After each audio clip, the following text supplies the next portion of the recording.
श्री शिव पुराण।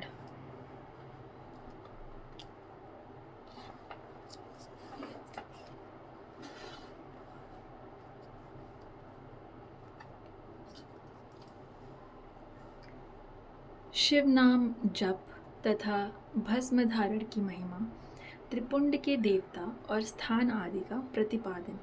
ऋषि बोले, महाभाग व्यास शिष्य सूत जी, आपको नमस्कार है। अब आप उस परम उत्तम भस्म महात्म्य का ही वर्णन कीजिए। भस्म महात्म्य, रुद्राक्ष महात्म्य तथा उत्तम नाम महात्म्य, यह इन तीनों का परम प्रसन्नता पूर्वक प्रतिपादन कीजिए और हमारे हृदय को आनंद दीजिए। सूत जी ने कहा, महर्षियों, आपने बहुत उत्तम बात पूछी है। यह समस्त लोगों के लिए हितकारक विषय है।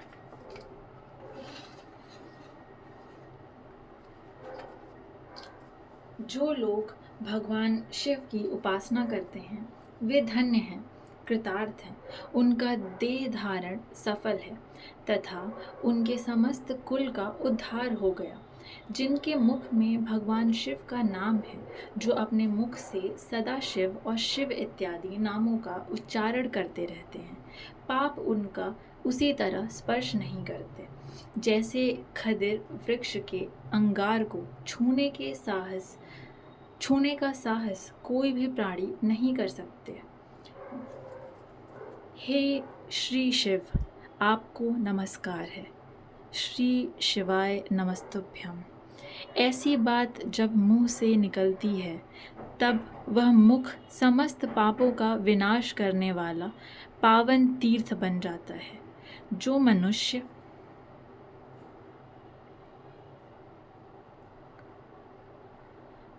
प्रसन्नता पूर्वक उस मुख का दर्शन करता है, उसे निश्चय ही तीर्थ सेवन जनित फल प्राप्त होता है। ब्राह्मणों, शिव का नाम विभूति, भस्म तथा रुद्राक्ष, ये तीनों त्रिवेणी के समान परम पुण्यमय माने गए हैं। जहाँ ये तीनों शुभतर वस्तुएं सर्वदा रहती हैं, उसके दर्शन मात्र से मनुष्य त्रिवेणी स्नान का फल पा लेता है। भगवान शिव का नाम गंगा है, विभूति यमुना मानी गई है तथा रुद्राक्ष को सरस्वती कहा गया है। इन तीनों की संयुक्त त्रिवेणी समस्त पापों का नाश करने वाली है। श्रेष्ठ ब्राह्मणों, इन तीनों की महिमा को स्वदिलक्षण भगवान महेश्वर के बिना दूसरा कौन भली भांति जानता है। इस ब्रह्मांड में जो कुछ है वह सब तो केवल महेश्वर ही जानते हैं। विप्रगण, मैं अपने श्रद्धा भक्ति के अनुसार संक्षेप से भगवान नामों की महिमा का कुछ वर्णन करता हूँ। तुम सब लोग प्रेम पूर्वक सुनो। यह नाम महात्म्य समस्त पापों को हर लेने वाला सर्वोत्तम साधन है। शिव, इस नाम रूपी दावानल से महान पातक रूपी पर्वत अनायास ही भस्म हो जाते हैं। यह सत्य है, सत्य है, इसमें संशय नहीं है। शौनक, पाप मूलक जो नाना प्रकार के दुख हैं, वे एकमात्र शिव नाम, भगवन नाम से ही नष्ट होने वाले हैं। दूसरे साधनों से संपूर्ण यत्न करने पर भी पूर्णतया नष्ट नहीं होते हैं। जो मनुष्य इस भूतल पर सदा भगवान शिव के नामों के जप में ही लगा हुआ है, वह वेदों का ज्ञाता है, वह पुण्यात्मा है, वह धन्यवाद का पात्र है तथा वह विद्वान माना गया है। मुनि, जिनका शिव नाम जप में विश्वास है, उनके द्वारा आचरित नाना प्रकार के धर्म तत्काल फल देने के लिए उत्सुक हो जाते हैं। महर्षि, भगवान शिव के नाम से जितने पाप नष्ट होते हैं, उतने पाप मनुष्य इस भूतल पर कर नहीं सकते। जो शिव नाम रूपी नौका पर आरूढ़ हो संसार रूपी समुद्र को पार करते हैं, उनके जन्म मरण रूप संसार के मूलभूत वे सारे पाप निश्चय ही नष्ट हो जाते हैं। महामुने, संसार के मूलभूत पातक रूपी पादपों का शिव नाम रूपी कुठार से निश्चय ही नाश हो जाता है। जो पाप रूपी दावानल से पीड़ित हैं, उन्हें शिव नाम रूपी अमृत का पान करना चाहिए। पापों के दावानल से दग्ध होने वाले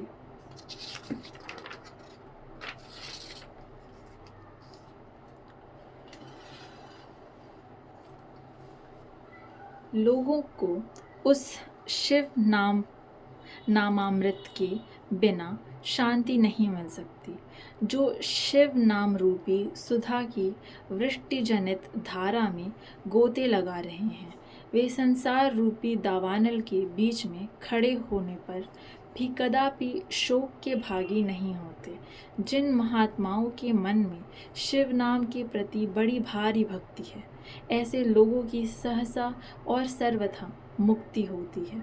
मुनीश्वर जिसने अनेक जन्मों तक तपस्या की है, उसी की शिव नाम के प्रति भक्ति होती है, जो समस्त पापों का नाश करने वाली है।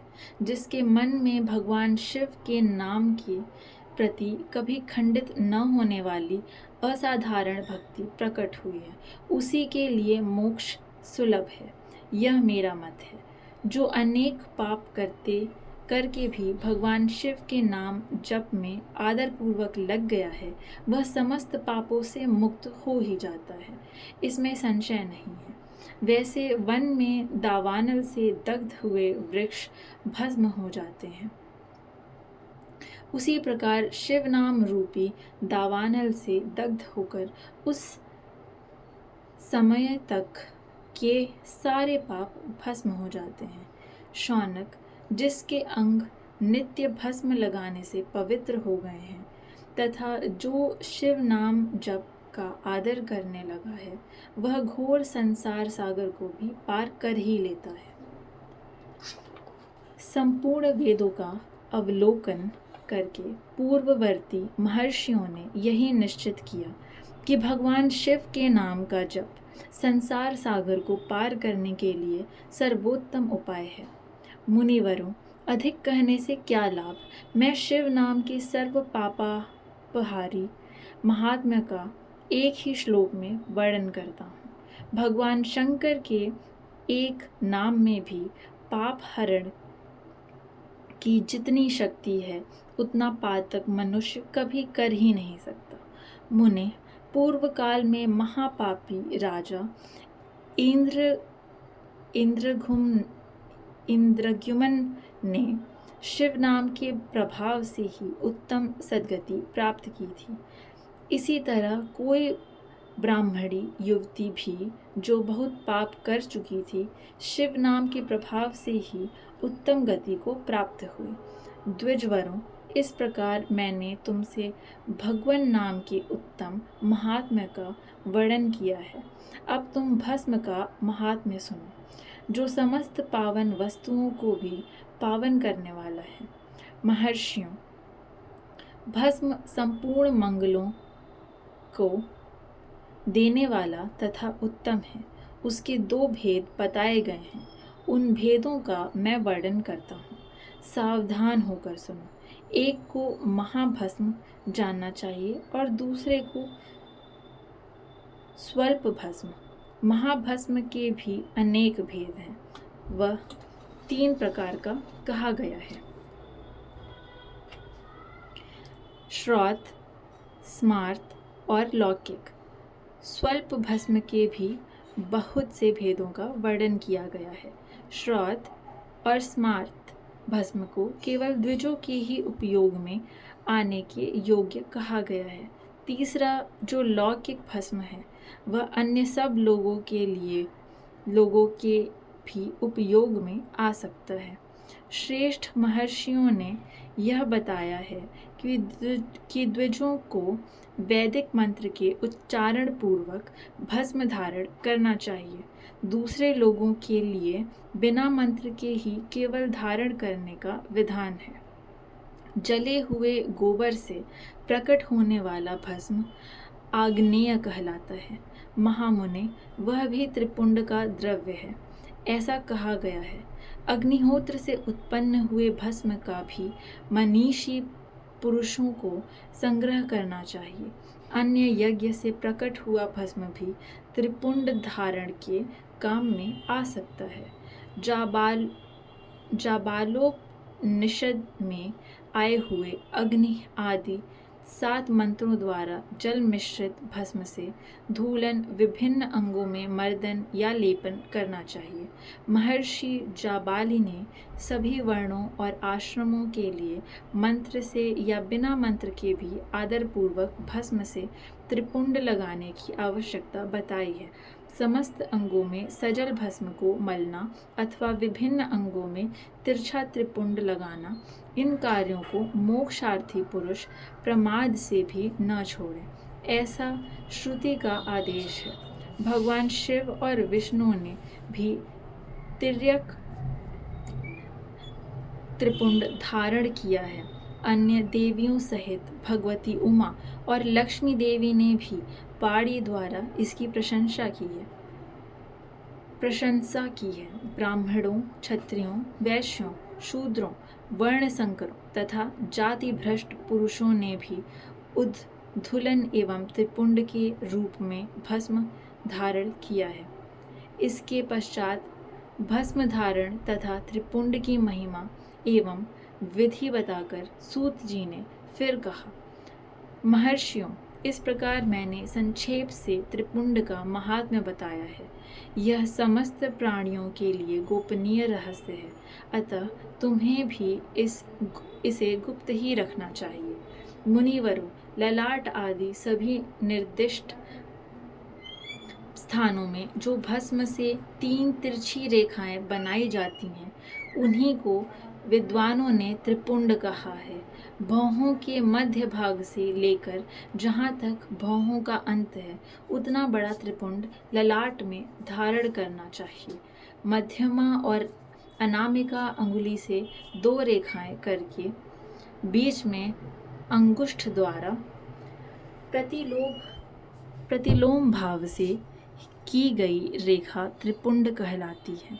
अथवा बीच की 3 अंगुलियों से भस्म लेकर यत्नपूर्वक भक्ति भाव से ललाट में त्रिपुंड धारण करें। त्रिपुंड अत्यंत उत्तम तथा भोग और मोक्ष को देने वाला है। त्रिपुंड की 3 रेखाओं में से प्रत्येक के 9 देवता जो सभी अंगों में स्थित हैं, मैं उनका परिचय देता हूँ। सावधान होकर सुनो। मुनिवरों, प्रणव का प्रथम अक्षर अकार, ग्राहपत्य अग्नि, पृथ्वी, धर्म, रजोगुण, ऋग्वेद, क्रियाशक्ति, प्रातः सवन तथा महादेव, ये त्रिपुंड की प्रथम रेखा के 9 देवता हैं। यह बात शिव दीक्षा परायण पुरुषों को अच्छी तरह समझ लेनी चाहिए। प्रणव का दूसरा अक्षर उकार, दक्षिणाग्नि, आकाश, सतत्व गुण, यजुर्वेद, मध्यम दिन सवन, इच्छा शक्ति, अंतरात्मा तथा महेश्वर, ये दूसरी रेखा के 9 देवता हैं। प्रणव का तीसरा अक्षर मकार, आहवनीय अग्नि, परमात्मा, तमोगुण, भूलोक, ज्ञान शक्ति, सामवेद,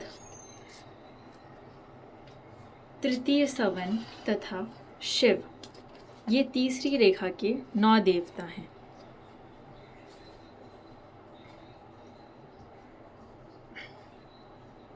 इस प्रकार स्थान देवताओं को उत्तम भक्ति भाव से नित्य नमस्कार करके स्नान आदि से शुद्ध हुआ पुरुष यदि त्रिपुंड धारण करे तो भोग और मोक्ष को भी प्राप्त कर लेता है। मुनीश्वर, ये संपूर्ण अंगों में स्थान देवता बताए गए हैं। अब उनके संबंधी स्थान बताता हूँ। भक्ति पूर्वक सुनो। 32, 16, 8 अथवा 5 स्थानों में त्रिपुंड का न्यास करें। मस्तक, ललाट, दोनों कानों, दोनों नेत्रों, दोनों नासिका, मुख, कंठ, दोनों हाथों, दोनों कोहनी, दोनों कलाई, हृदय, दोनों पार्श्व भाग, नाभि, दोनों अंडकोश, दोनों उरु, दोनों गुल्फ, दोनों घुटने, दोनों पिंडली, दोनों पैर, ये 32 उत्तम स्थान हैं। इनमें क्रमशः अग्नि, जल, पृथ्वी, वायु, 10 दिक् प्रदेश, 10 दिक्पाल तथा 8 वसुओं का निवास है। धर, ध्रुव, सोम, आप, अनिल, अनल, प्रत्युष और प्रभास, ये 8 वसु कहे गए हैं। इन सब का नाम मात्र लेकर इनके स्थानों में विद्वान पुरुष त्रिपुंड धारण करें अथवा एकाग्रचित हो 16 स्थान में ही त्रिपुंड धारण करें। मस्तक, ललाट, कंठ, दोनों कंधों, दोनों भुजाओं, दोनों कोहनियों तथा दोनों कलाइयों में, हृदय में, नाभि में, दोनों पसलियों में तथा पृष्ठभाग में त्रिपुंड लगाकर वहाँ दोनों अश्विनी कुमारों का, शिव, शक्ति, रुद्र, ईश तथा नारद का और वामा आदि 9 शक्तियों का पूजन करें। ये सब मिलकर 16 देवता हैं। अश्विनी कुमार 2 कहे गए हैं, नासत्य और तस्त्र अथवा मस्तक, केश, दोनों कान, मुख, दोनों भुजा, हृदय, नाभि, दोनों उरु, दोनों जानु, दोनों पैर और पृष्ठभाग। इन 16 स्थानों में 16 त्रिपुंड का न्यास करें। मस्तक में शिव, केश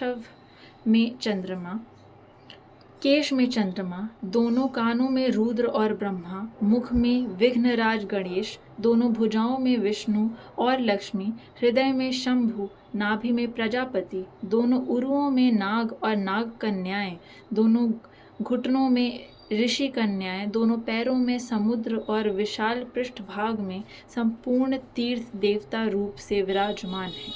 इस प्रकार 16 स्थानों का परिचय दिया गया। अब 8 स्थान बताए जाते हैं। गुहम स्थान ललाट, परम उत्तम कर्णयुगल, दोनों कंधे, हृदय और नाभि, ये 8 स्थान हैं। इनमें ब्रह्मा तथा सप्तऋषि, ये 8 देवता बताए गए हैं। मुनीश्वरों, भस्म के स्थान को जानने वाले विद्वानों ने इस तरह 8 स्थानों का परिचय दिया है। अथवा मस्तक, दोनों भुजाएं, हृदय और नाभि, इन 5 स्थानों को भस्मवेता पुरुषों ने भस्म धारण के योग्य बताया है। यथासंभव देश, काल आदि की अपेक्षा रखते हुए उद्दुलन, भस्म और अभिमंत्रित करना और जल में मिलाना आदि कार्य करें। यदि उद्दुलन में भी असमर्थ हों तो त्रिपुंड आदि लगाएं।